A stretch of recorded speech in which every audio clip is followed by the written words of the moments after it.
Karibu kwenye Voice of Tanzanian, sauti ya kizazi kipya. Sauti ya maarifa. Sauti ya mabadiliko. Katika Voice of Tanzanian utapata habari na maarifa yanayogusa jamii, teknolojia na ubunifu wa kisasa, biashara, uchumi na fursa za mafanikio, utalii, wanyamapori na hazina ya Tanzania na hamasa za maisha kwa vijana wa Tanzania na Afrika kwa ujumla. Tunakuonyesha Tanzania kwa macho tofauti, Tanzania na Afrika ya fursa, Tanzania na Afrika ya vipaji na Tanzania na Afrika ya mafanikio. Kama wewe ni kijana mwenye ndoto kubwa, kama unatamani kuona Afrika inapaa juu na kama unapenda kujifunza kitu kipya kila siku, basi hii ndiyo sehemu yako.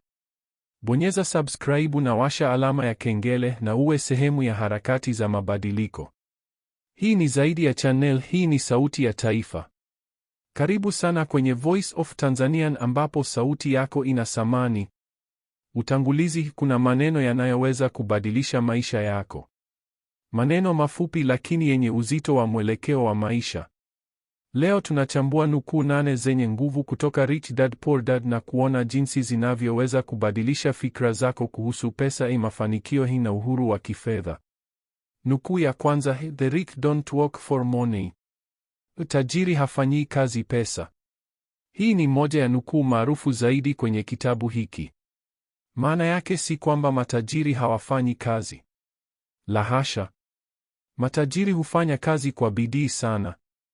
Lakini tofauti ni hii: hawafanyi kazi ili kupata mshahara wa kuishi, wanajenga mifumo, wanajenga biashara na wanajenga uwekezaji. Wakati mtu wa kawaida anaogopa kupoteza ajira, tajiri anaangalia jinsi ya kuongeza vyanzo vya mapato. Hii nukuu inakupa changamoto: je, kazi yako inakupa uhuru au inakufunga kwenye mzunguko wa mshahara? Nukuu ya pili: It is not how much money you make. It is how much money you keep. Sio kiasi unachopata, ni kiasi unachohifadhi. Watu wengi wanajivunia kipato kikubwa. Lakini kama matumizi yanaongezeka sambamba na kipato, hakuna utajiri unaojengwa. Unaweza kuwa na mshahara mkubwa, lakini kama hauna nidhamu ya kifedha, utakuwa maskini wa kipato kikubwa. Utajiri hujengwa kwa kudhibiti matumizi, kuwekeza kwa busara na kulinda mapato yako. Nukuu hii inafundisha kwamba pesa nyingi bila nidhamu ni safari ya kuelekea kufilisika. Nukuu ya tatu: Assets put money in your pocket. Hii nukuu ni msingi wa falsafa ya kitabu hiki. Asset ni kitu kinachokuletea mapato. Inaweza kuwa nyumba ya kupangisha. Inaweza kuwa biashara. Inaweza kuwa uwekezaji wa hisa. Lakini si kila unachonunua ni asset. Kununua vitu vya kifahari bila mapato ya kuviendesha ni kujiingiza kwenye mzigo wa kifedha. Nukuu hii inakulazimisha ujiulize, unajenga assets au unajenga madeni? Nukuu ya 4: Financial struggle is often the direct result of people working all their lives for someone else. Hii ni nukuu yenye uchungu kidogo lakini ni ya kweli. Watu wengi hufanya kazi miaka 30 au 40 wakijenga ndoto za waajiri wao. Wanaahirisha ndoto zao. Wanasubiri wakistaafu. Lakini muda unapita. Nukuu hii haimaanishi kuacha ajira mara moja. Ina maana ya kuanza kujenga kitu chako sambamba. Kitu kitakachokupa uhuru hata kabla ya kustaafu. Nukuu ya 5: The single most powerful asset we all have is our mind. Akili yako ni mtaji mkubwa kuliko pesa. Kama una fikra sahihi, unaweza kuanguka na kuinuka tena. Lakini kama una fikra za woga, hata ukipewa mtaji mkubwa utaanguka. Utajiri huanza kwenye mtazamo.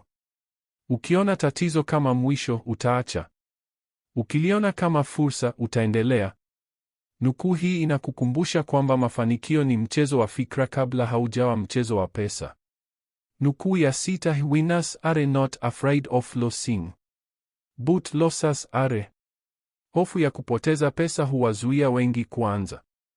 Lakini ukweli ni huu: kushindwa ni sehemu ya safari. Kila mfanyabiashara aliyefanikiwa aliwahi kukosea. Tofauti ni kwamba hakukata tamaa. Nukuu hii inakuhimiza ukubali hatari zilizopimwa. Ukijifunza kutokana na makosa, unakuwa bora zaidi kuliko jana.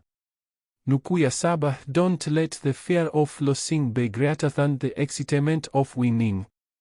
Fikiria ndoto zako. Kuanza biashara, kuwekeza, kujenga uhuru wa kifedha. Sasa jiulize, je, hofu yako ni kubwa kuliko hamu ya mafanikio? Mara nyingi watu hushindwa si kwa sababu hawawezi bali kwa sababu wanaogopa. Nukuu hii ni mwaliko wa kuchagua ujasiri.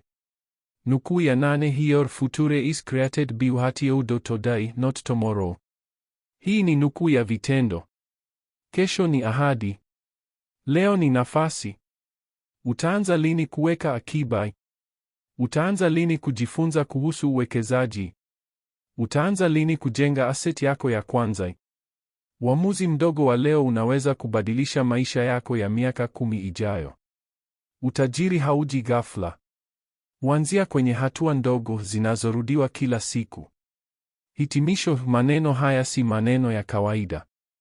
Ni mwongozo wa kubadili mfumo wa maisha.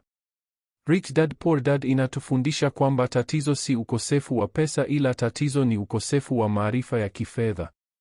Leo unaweza kuchagua kuendelea kuishi kwa mazoea au kuanza safari ya uhuru wa kifedha. Je, ni nukuu ipi imekugusa zaidi? Kumbuka, mabadiliko makubwa huanza na wazo moja. Asante sana kwa kuangalia Voice of Tanzanian. Kama umejifunza kitu kipya leo, kama umehamasika na kama umeona dhamani ya maarifa haya, basi usiishie hapa. Katika Voice of Tanzanian tunaamini kuwa maarifa ni nguvu, umoja ni mafanikio, na kila Mtanzania ana uwezo wa kubadilisha maisha yake. Kumbuka, Tanzania na Afrika kwa ujumla ni zaidi ya ramani kwenye dunia, ni taifa na bara la vipaji, ni taifa na bara la fursa, ni taifa na bara la watu wenye ndoto kubwa. Kama bado huja subscribe, bonyeza subscribe sasa hivi, kisha washa kengele ili usikose na kupitwa na video zetu zijazo. Pia shiriki video hii ili sauti hii iwafikie Watanzania wengi zaidi. Maoni yako ni muhimu, hivyo tuandikie hapo chini na tuambie unataka tuzungumzie nini kwenye video inayofuata. Hii ni Voice of Tanzanian, sauti ya maarifa, sauti ya mabadiliko, sauti ya taifa. Mpaka wakati mwingine, na endelea kuamini, endelea kujifunza na endelea kusonga mbele.